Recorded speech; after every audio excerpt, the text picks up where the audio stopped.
दोस्तों मैं रैपिडो के बारे में बात कर रहा हूँ। जी हाँ, रैपिडो, वो रैपिडो जिसने लोगों को एक स्थान से दूसरे स्थान पर जाने के लिए लोगों के काम को, लोगों को आसान बना दिया है।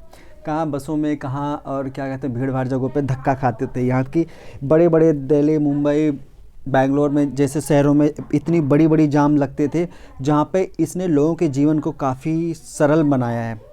लोगों को जल्दी ऑफिस पहुँचा देता है और काफ़ी सस्ता पड़ता है इसका जो किराया होता है। इसके बारे में बात करूंगा, जिससे रिलेटेड एक काफ़ी बड़ी हाई कोर्ट का एक बहुत बड़ा जजमेंट सामने आया है, तो उसके बारे में आज हम बात करेंगे आप लोगों के। जी हाँ, मैं बात कर रहा हूँ बॉम्बे हाई कोर्ट ने बिना लाइसेंस के कामकाज करने पर रैपिडो को महाराष्ट्र में तुरंत संचालन बैन करने के लिए कह दिया गया है, मतलब बंद करने के लिए कह दिया गया है। मामला क्या था कि एग्रीगेटर रैपिडो ने 20 जनवरी 2023 तक महाराष्ट्र में अपनी सभी सेवाओं, बाइक, टैक्सी, रिक्शा और भोजन वितरण को बंद करने का निर्णय लिया। रैपिडो ने कोर्ट को बताया कि ऐप अब राज्य में निष्क्रिय हो गया है। अदालत ने कहा, मिस्टर सेठना याचिकाकर्ता के लिए पुष्टि करता है कि ऐप अब महाराष्ट्र में निष्क्रिय है। हम हालांकि उन ग्राहकों की सुविधा के लिए स्पष्ट करते हैं जिन्होंने दोपहर 1 बजे से पहले सवारी बुकिंग की हो सकती है। याचिकाकर्ता उन दायित्वों को पूरा कर सकता है या केवल सुविधा के लिए उन उपभोक्ताओं की। Justice GS. पटेल और जस्टिस एस.जी. डीगे की खंडपीठ ने याचिकाकर्ता से कहा कि अगर पीठ को सूचित किया गया कि रैपिडो के पास इनमें से किसी भी सेवा को संचालित करने का लाइसेंस नहीं है, तो वह याचिकाकर्ता को जुर्माना के साथ खारिज कर देगी। अगर उन्होंने अपनी सेवाएं बंद करने से इनकार कर दिया, अदालत रैपिडो की उस याचिका पर सुनवाई कर रही थी जिसमें राज्य द्वारा इस तरह की संस्थाओं को लाइसेंस देने से इनकार करने की चुनौती दी गई थी।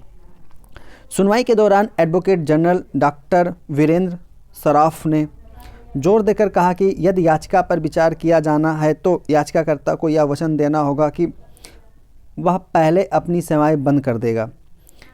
एजी ने अदालत को यह बताया कि राज्य में बाइक टैक्सी के लिए दिशा निर्देश तैयार करने के समिति गठित की है। इसके अलावा राज्य उबर जैसी संस्थाओं के खिलाफ अभियोजन शुरू करने की प्रक्रिया में है जो कि बाइक टैक्सी चला रहे हैं। अदालत ने पहले कहा कि जब मामले में निर्णय लेने की बात आती है तो राज्य अधर में नहीं रह सकता। अदालत ने याचिकाकर्ता को निर्देश दिया कि वह लाइसेंस की शर्तों को रिकॉर्ड कर रखे। जब एडवोकेट फरिश्ते सेठना ने कहा कि 2 राज्यों ने लाइसेंस दिया है और 2 अन्य राज्यों ने इसे अंतिम लाइसेंस दिया है। याचिकाकर्ता ने पिछली सुनवाई के दौरान तर्क दिया कि इसके खिलाफ भेदभाव है क्योंकि उबर आदि बाइक टैक्सी की समान सेवाएं पेशकश जारी रखते हैं, लेकिन यथास्थित आदेश द्वारा संरक्षित है। अदालत ने कहा कि याचिकाकर्ता के मामले में खामी है क्योंकि वह लाइसेंस नहीं होने के बावजूद अपनी सेवाओं का संचालन जारी रखे हुए है। अदालत ने सभी याचिकाओं को आगे के विचार के लिए खुला रखा है और मामले को 20 जनवरी 2023 के लिए स्थगित कर दिया गया है। राज्य ने 29 दिसंबर 2022 की अधिसूचना में कहा गया कि बाइक टैक्सी के लिए कोई योजना नहीं है और कोई किराया संचालित नीति नहीं है।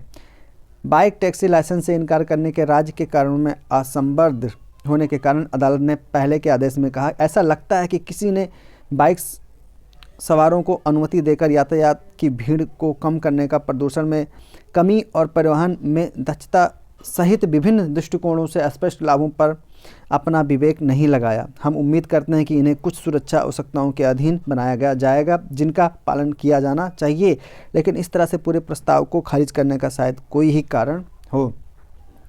जी हाँ, रोपेन ट्रांसपोर्टेशन सर्विस प्राइवेट लिमिटेड और अन्य बनाम महाराष्ट्र राज्य का ये काफ़ी बड़ा जजमेंट है, जो कि अगर ये जजमेंट ज़्यादा दिन तक अगर ये होल्ड रहा तो हो सकता है कि आम आदमी को परेशानी उठाना पड़ सकता है।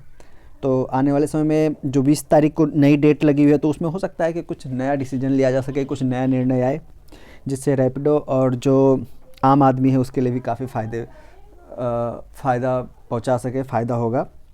तो फिर मिलेंगे नई वीडियो के साथ, तब तक के लिए जय हिंद।